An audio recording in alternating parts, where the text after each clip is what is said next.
اچھا، good evening sir. جی very good evening sir. سر میں ایک چھوٹا سا میں بالکل، میرا نام صفدر خان ہے، میں پاکستان کراچی سے بات کر رہا ہوں. کافی دنوں سے آپ کا میں پروگرام دیکھ رہا ہوں. آپ لوگ کیسے؟ سب ٹھیک ہے، خیریت سے؟ اور تمام سننے والوں کو بھی میری طرف سے جی سلام. میں کوئی اتنا کوئی اچھا بڑا مسلمان تو ہوں نہیں، لیکن میں نے ایک چیز ایسی پڑھی ہے جو میرے کو پچھلے 4 سال سے میرے کو اسے پریشان کیا ہوا ہے. یہ تو آپ نے ظاہر بات ہے سچ والا صاحب، آپ نے پورا قرآن پڑھا ہوا ہے، آپ نے شاید حفظ بھی کیا ہوا ہوگا. آپ نے ایک میں مفہوم ہے، پتہ نہیں سورہ یاسین میں ہے یا پتہ نہیں کدھر ہے، اس میں یہ ہے کہ جب سور پھونکا جائے گا تو تمام لوگ کیا کہتے ہیں، اور جب وہ ہو جائے گا تو پھر لوگ اٹھ کھڑے ہوں گے اور یہ کہیں گے کہ ہم کو ہماری نیندوں سے کس نے اٹھا دیا. ایسا ہے کچھ مفہوم؟ ہم کو ہماری نیندوں سے کس نے اٹھا دیا؟ ملتی بات اس میں آئی ہے، اور دوسری جگہوں پر بھی ہے کہ ہم تو سو رہے تھے تو ہمیں کس نے جگا دیا. اس طرح کی بات جو ہے وہ ہوگی. اچھا، اس سے پھر میں نے یہ سوچا کہ اس سے تو جو قبر کا عذاب بھی ختم ہو جاتا ہے. عذاب جو عذاب ہے، اور جو ہے کیا کہتے ہیں جنت کا مفہوم کی ٹھنڈی ہوائیں اور 10 گز کے اژدہا کہ آپ کو ماریں گے، تو یہ تو مفہوم ختم ہو جاتا ہے نا پھر تو. یہ تو سارا جب ظاہر بات ہے نیند میں تو وہی ہوگا، نیند میں سوتا وہی ہے جو اپنے تمام گھوڑے بیچنے کے بعد سوتا ہے، آرام سے نیند پوری ظاہر کرتا بات ہے کہ جسے عذاب قبر کہا جاتا ہے، جی یہ ان ایگزیکٹلی کہانیوں سے قرآن کا متن خالی پڑا ہے. ٹھیک ہے. پورا اچھا قرآن عذاب قبر کے تصور سے خالی پڑا ہے. اچھا، ایک تو یہ ہو گیا. چلے میں نے یہ سوال کر لیا آپ سے کہ یعنی کہ عذاب کا خبر جو ہمیں کہا جاتا ہے کہ یہ مفہوم اس آیت سے ختم ہو جاتا ہے کہ جب کہتے ہیں کہ جی ہمیں ہماری نیندوں سے کس نے اٹھا دیا. ٹھیک ہے. اچھا، دوسرا سوال یہ ہے، مجھے یہ میں نے کافی لوگوں سے سوال کرنے کی کوشش کی، مجھے کوئی جواب نہیں دے سکا کہ یہ حضرت عثمان نے جو قرآن جلوا دیا تھا اس کا ریزن کیا تھا؟ بھائی دیکھیں کہ جسے عثمان کہا گیا ہے تیسرا خلیفہ، جی جی اس نے قرآن کو جو جلایا، اس کے بارے میں مسلمانوں کی اپنی لکھی گئی تاریخ کے مطابق جو باتیں آتی ہیں وہ یہ کہ آلریڈی قرآن لکھا ہوا تھا، مصحف حفصہ کے نام سے آلریڈی قرآن لکھا ہوا تھا. تو جب وہ لکھا ہوا تھا تو عثمان کو چاہیے تھا کہ اسی کی کاپی بناتے.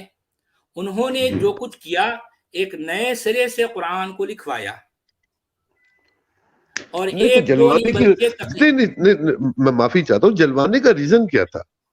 ہاں، میں دراصل یہی کہنا چاہ رہا ہوں کہ انہوں نے چونکہ نیا قرآن لکھوایا، تو اب چونکہ وہ نیا لکھوایا تو اس لیے جب نیا قرآن لکھوا دینے کے بعد میں جو کچھ قرآن ایگزسٹ کرتا تھا تو ظاہر بات ہے وہ اس سے ویری نہیں کر رہا تھا نا. تو اس کے اندر ویریشن تھی، اس سے ٹیلی نہیں کرتا تھا. تو اس وجہ سے انہوں نے نیا قرآن لکھوانے کے بعد جو کچھ ایگزسٹ کرتا تھا ان کو جلوا دیا. دیکھیں، حضرت محمد کے وصال میں اور حضرت عثمان خلافت میں تھوڑا ہی پیریڈ ہوگا، 10 سال 15 سال 25 50، کتنا زیادہ، اس سے زیادہ تو نہیں ہوگا. ہم 1400 سال بعد بھی اس بات پہ لڑ رہے ہیں کہ قرآن صحیح ہے یا نہیں. تو اس وقت انہوں نے وہ 25-20 سال کا جو بھی ڈیوریشن تھا ان کے وصال سے لے کے وہ جلوانے تک کا، تو اس میں تو تمام لوگ زندہ تھے. تو اس کا مطلب یہ ہے کہ وہ لوگ تھے. کیونکہ میں نے یہ بھی سنا ہے کہیں کہ اصل کاتب وہی مشکل سے 42 کا نام، 40 یا 42 تھے شاید، جو میں نے سنا ہے. میں نے 40 یا 42 تھے اصل کاتب بھائی جو حضرت محمد کی زندگی میں تھے. لیکن وہ بعد میں کمپائل کیونکہ وہ خالی 2 یا 3 لوگوں نے کیا خالی، بس باقی کہاں گئے سارے. ظاہر بات ہے یہ بہت بیسک کویشچن ہے صفدر صاحب. آپ کے یہ سوالات کوئی عام سوالات نہیں ہیں، بلکہ یہ وہ سوالات ہیں جن کا اطمینان بخش جواب خود مسلم اسکالرز کے پاس نہیں ہے.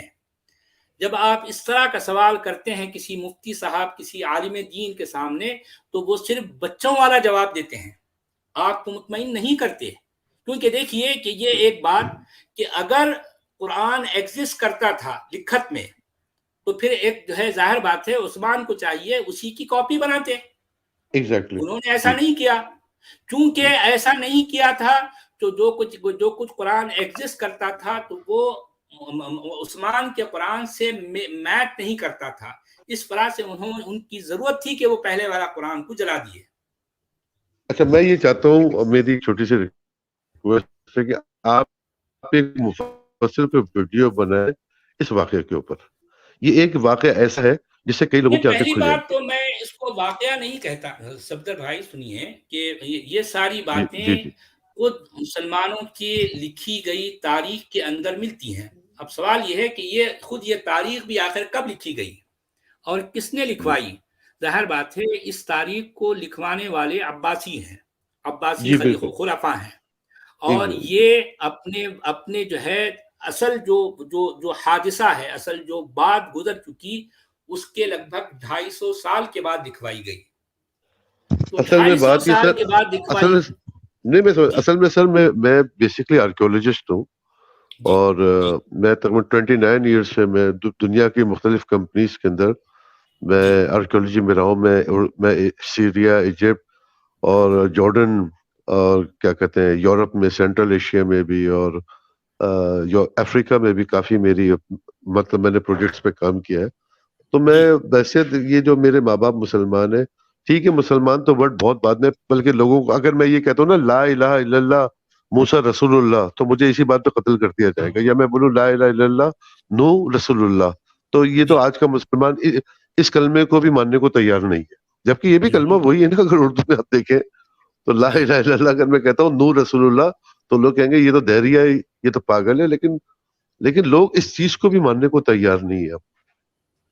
حالانکہ لا الہ الا اللہ محمد رسول اللہ جو ہے، جس طرح جی کا کلمہ یا بنیادی کلمہ یا بیسک جو ہے، جو کلمہ جسے کہا جاتا ہے کلمہ طیبہ، جی وہ اس جی جی انداز میں، اس ترتیب کے ساتھ، اس نہیں ہے شکل میں پورے قرآن میں کہیں بھی نہیں پایا جاتا، کہیں بھی نہیں پایا سر، جاتا یہ 250 اس سال بعد آیا جی کلمہ، تقریباً 250 سال ہاں، بعد، حضور کے وصال کے بعد۔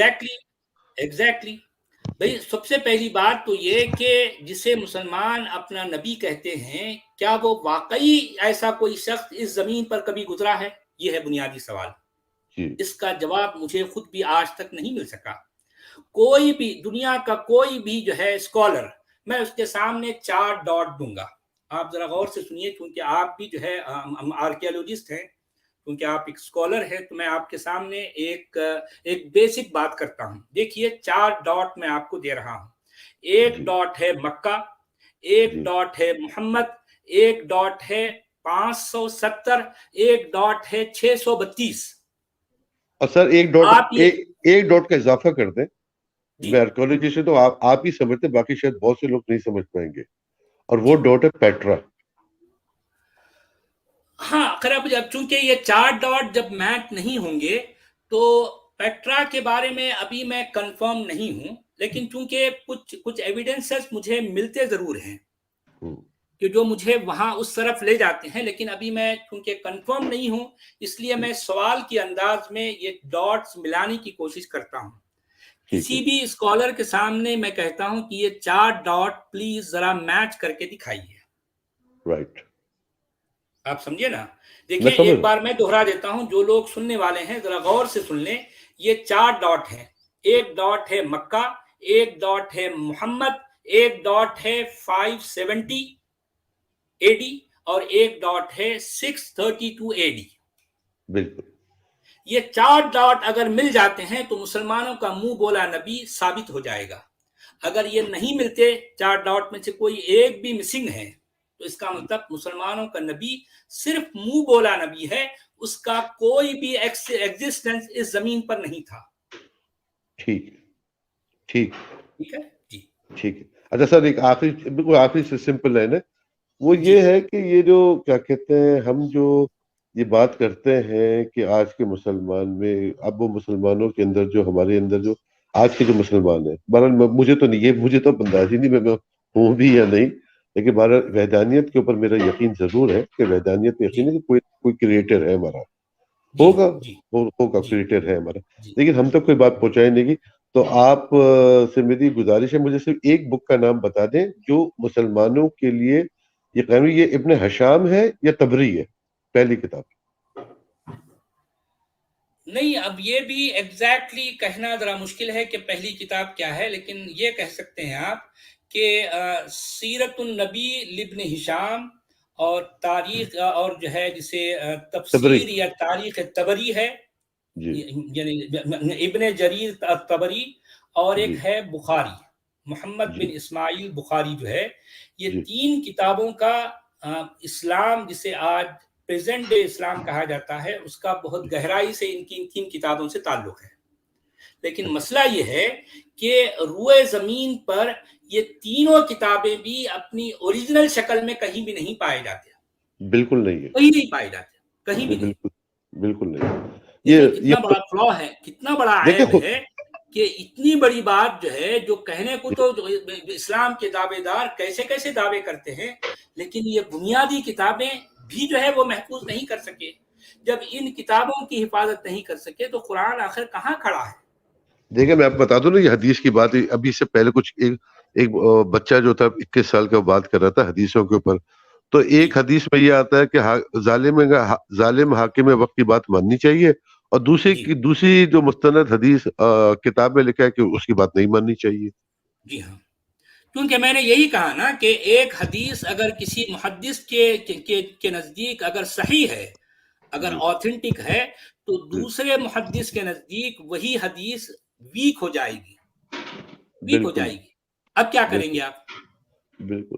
میں نے ایک سوال کیا تھا, یہ جو طلاقوں کا واقعہ جو حصہ ہے کہ قرآن کہتا ہے کہ ہر ماہواری کی, ہر عورت کی ماہواری کی 3 طلاقیں ہیں, لیکن ہمارے 3 طلاقوں کو بھی کہا جاتا ہے. لوگوں کو اتنی سی بات بھی سمجھ میں نہیں آتی, اتنا بڑا اختلاف ان چیزوں کے اندر. نہیں, قرآن جو کہہ رہا ہے اس سے ہٹ کر جو ہے. جی ہاں, آپ نے ایک بہت صحیح مسئلے کو یہاں چھیڑا ہے. میں اس میں 1-2 جملے اور ایڈ کر دوں گا. دیکھیے کہ طلاق اتنا سنگین اور اتنا حساس, اتنا سینسیٹیو معاملہ ہے, اس کے باوجود ان کی کتابوں میں طلاق کو لے کر اتنا اختلاف پایا جاتا ہے. ذرا میں آپ کو یہ اختلاف کیا ہے تھوڑی سی جہاں پر وضاحت کر دوں. آپ ذرا غور کیجئے کہ ایک شخص اگر اپنی بیوی کو ایک ہی نشست میں, ایک ہی بیٹھک میں غصے میں آ کر 3 طلاق دے دیتا ہے کہ تجھ پر طلاق ہے, طلاق ہے, طلاق ہے, تو ایک جو ہمارا مین اسٹریم ہے جسے حنفی کہا جاتا ہے, حنفی فقہ, اس کے مطابق یہ طلاق واقع ہو گئی. اب اس کی بیوی نہ رہی, یہاں تک کہ کوئی دوسرا اس کو حلالہ نہ کر دے, کسی اور سے وہ نکاح کرے اور وہ اس سے جو ہے وہ باقاعدہ ہم بستری کرے اور وہ اپنی مرضی سے اس کو طلاق نہ دے دے, تب تک یہ بیوی اس کی اپنی بیوی نہیں رہے گی. یعنی گویا کہ اگر وہ یہ 3 طلاق کے بعد اس سے اگر ہم بستری کرتا ہے تو گویا کہ وہ زنا کر رہا ہے. یہ تو ہو گیا معاملہ حنفیوں کے نزدیک, جو مین اسٹریم ہے قرآن جو اسلام کا. اب ایک طبقہ, ایک گروہ وہ بھی ہے جسے سلفی یا اہل حدیث کہا جاتا ہے. ان کے مطابق وہ لوگ کیا کہتے ہیں, اگر ایک شخص ایک نشست میں, ایک بیٹھک میں 3 بار طلاق دے دیتا ہے تو وہ 3 نہیں کا کاؤنٹ ہوگی بلکہ ایک ہی کاؤنٹ ہوگی. مطلب 1000 دفعہ بھی دے دیں تو ایک ہی ہوگی, ایک ہی کاؤنٹ ہوگی. اگر وہ طلاق کو 1000 بار بھی ریپیٹ کر دے تب بھی وہ ایک ہی کاؤنٹ ہوگی. اب دیکھیے کتنا بڑا فرق ہے. آپ ذرا سوچئے کہ اہل اسلام ایک بنیادی مسئلہ, ایک بنیادی, یعنی مطلب یہ ازدواجیات کا یا پھر معاشرت کا, سماج کا جو اتنا بنیادی مسئلہ ہے, اس کو تک آج تک اپنی کتابوں میں حل نہیں کر سکے. کتنا کھوکھلا ہے مسلمانوں کا معاملہ, ذرا غور کیجیے آپ. ایک گروہ کے نزدیک اس کی بیوی نہ رہی, اور دوسرے گروہ کے نزدیک اگر وہ جو ہے مطلب وہ اس کی بیوی وہ اسی کی بیوی ہے, گویا اس گروہ کے مطابق وہ اس کے ساتھ وہ زنا کر رہا ہے, اور اس گروہ کے مطابق وہ اپنی بیوی سے الگ رہ کر گویا کہ جو ہے وہ اس پر فرشتے لعنت بھیج رہے ہیں. یعنی ہر 2 صورت میں یہ معاملہ اتنا. اب آپ دیکھیے کہ مسلمان کوئی دوسرا کام جو ہے جو مفید کام ہوتا ہے زندگی کا وہ تو چھوڑیے, ان کا اپنا جو معاشرتی مسئلہ ہے, جو سماجی مسئلہ ہے جسے طلاق کہا جاتا ہے, اس کو بھی آج تک حل نہیں کر سکے. جی بالکل آپ سمجھے بات کو؟ بالکل سمجھ. سر میں آخری بات کر کے بات ختم کر رہا ہوں, اور بھی ہو سکتے بیٹھے, کہ میں نے یہ کہتے ہیں نا کہ یہ جس نے اپنے آپ کو تفرقے میں ڈالا وہ اپنا اصل ٹھکانہ جہنم میں سمجھے, ایسے ہی ہے نا کچھ قرآن کا مفہوم. جس نے اپنے آپ کو وہی مطلب یہاں پہ تو ہر دوسرا پاکستان اور انڈیا وہ تو تفرقے بٹا ہے, میں سنی ہوں تو شیعہ ہے, وہ قادیانی ہے تو بریلوی ہے تو وہ نقشبندی ہے. جب جو قوم اس لفظ کو معنی نہ پہچان سکے کہ جس نے اپنے آپ کو تفرقے میں ڈالا وہ اپنا اصل ٹھکانہ جہنم میں سمجھے. اگر سمجھ لیتے ہیں کہ قرآن میں یہ ورڈ صحیح لکھا ہے تو ہر مسلمان فرقے میں بٹا ہوا ہے, میں بھی, آپ بھی, ہر انسان بٹا ہوا ہے. تو پھر تو اس کا مطلب ہے ہم سب جہنم میں جائیں گے. یہ میں مومنوں کے لیے بات کر رہا ہوں. ہاں, اصل میں مسلمانوں کے جتنے فرقے ہیں اس کے مطابق دیکھیے کہ ایک فرقے کے نزدیک دوسرا فرقے والا کافر ہے, بالکل, اور اس فرقے کے نزدیک یہ فرقے والا کافر ہے, جی اور ان دونوں فرقوں کے نزدیک جو تیسرا فرقہ ہے وہ کافر ہے, جی. اور ان تین فرقوں کے نزدیک چوتھا فرقہ کافر ہے. اب سوال یہ ہے کہ مسلمان ہے کون؟ کون ہے مسلمان؟ ٹھیک ہے, حالانکہ سب کا دعویٰ ہے کہ وہ اللہ کو جو ہے اپنا معبود کہتے ہیں, نبی کو اپنا نبی کہتے ہیں, قرآن ان کا جو ہے ان کے نزدیک یہ ہے مطلب بنیادی ہدایت ہے, وہ حدیث کو بھی مانتے ہیں, وہ سب کچھ مانتے ہیں. اس کے باوجود اتنے فرقوں میں بٹے ہوئے ہیں اور ہر فرقہ دوسرے فرقے کو کافر کہتا ہے. بس یہی چیز سمجھ میں آ جائے لوگوں کو تو کیا بات ہے سر. آپ اپنے کام میں لگے رہیے, میں اپنی سوچ میں لگا رہا ہوں. جس دن مجھے سوال مل جائے گا جو مجھے پتا مجھے اپنی زندگی میں ملے گا نہیں, ملنا ہی نہیں ہے مجھے. چلے سر, بہت اچھا لگا بہت شکریہ آپ آپ کا, یہاں آئے اور تھینک یو. ہماری ہمت افزائی ہوئی. آپ آتے رہیے ضرور, اور جو ہے ہماری ہمت افزائی کرتے رہیے. بہت بہت خوشی ہوئی آپ کے سر. آنے پر. آج آپ سے پہلا انٹروڈکشن تھا. میرے پاس 2-3 سوال ایسے جو میں نیکسٹ نشست میں کروں گا, تو میں انشاءاللہ میرے منہ سے ابھی بھی انشاءاللہ نکلتا ہے. کیا کروں, نہیں ماں کہیں, باپ کوئی بات نہیں, آپ ضرور کہیں, کوئی فرق نہیں پڑتا. کہ بھی آپ سلام کہیں, انشاءاللہ کہیں, ماشاءاللہ کہیں, کوئی فرق نہیں پڑتا. یہ ہمارے کلچر کا حصہ ہے. کلچر میں کا اس طرح کی باتوں سے نفرت نہیں کرتا. مجھے اصل میں اسلام کی جو بنیادی جو ہے جو آئیڈیالوجی ہے اس پر اختلاف ہے. مسلمان تو میرے اپنے ہیں, مسلمانوں سے مجھے سب سے زیادہ محبت ہے. جی جی جی. اگر کوئی پوچھے کہ آپ سب سے زیادہ محبت کس سے کرتے ہیں, تو میں مسلمان کمیونٹی سے. ہندو ہیں یا کرسچین ہیں وہ دوسرے تیسرے نمبر پر آئیں گے. سب سے پہلی محبت میری مسلمانوں کے ساتھ ہے. یہ حقیقت ہے. ایک بات مان لیں سر, اس زمین پر جتنی تباہی اور بربادی, میں ایسے آرکیولوجسٹ بات کرتا ہوں, تھوڑی بہت جو میں نے ہسٹری پڑھی ہے, جتنی بربریت کے نئے نئے اقسام, کیا کہتے ہیں, سو کالڈ, جو کیا کہتے ہیں, میں لفظ استعمال نہیں کرنا چاہتا, اس قوم نے پیدا کی ہے نا بربریت. ایک ایک چیز کو جو دنیا کو بتائی گئی ہے وہ اسی قوم سے آئی. دنیا اتنی ایسی نہیں ہے, دنیا ایسی نہیں ہے, دنیا پیاری ہے. یہاں محبت کرتے ہیں, نہیں بس باتیں کرتے ہیں. بہت شکریہ آپ کا, تھینک یو سر. ہاں, ہم چاہتے ہیں کہ اس کمیونٹی میں جو برائیاں ہیں, جو خامیاں ہیں, اس کو دور کریں, ان کو سدھارنا سنوارنا چاہتے ہیں. یہ ہمارا مقصد ہے.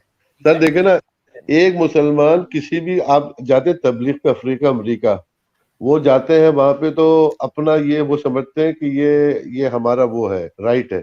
اور اگر ایک میرے محلے میں کوئی عیسائی آ کے پادری کر کے یہ بول دے کہ عیسیٰ کو اچھی باتیں بتاؤ, تو اس کا قتل کر دیں گے ہم.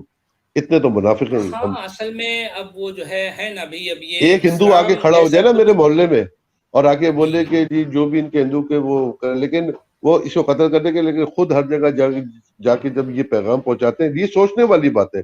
بڑی یہ ٹیکنیکل بات کر رہا ہوں, بہت لاجیکل, گہری بات اور بہت گہری بات ہے. اگر کوئی سمجھنا چاہتے ہیں تو ہاں تو سمجھے, کہ اگر خود چاہتے ہیں تو ہم اپنا رائٹ سمجھتے ہیں, کوئی دوسرا کرے تو وہ رائٹ نہیں. اصل میں میرے بھائی مسئلہ یہ ہے کہ مسلمان بیسیکلی اچھی قوم ہے, لیکن اسلام نے انہیں برا کر ڈالا, میں ایسا کہوں گا.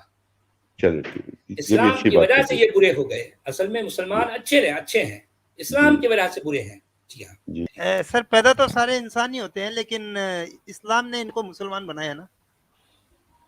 ہاں, اس وجہ سے یہ برے ہو گئے. جی, اب کیا کیا جائے, پر ٹھیک ہے. چلے صفدر بھائی, آپ آئے, بہت اچھا لگا, آگے بھی آتے رہیے.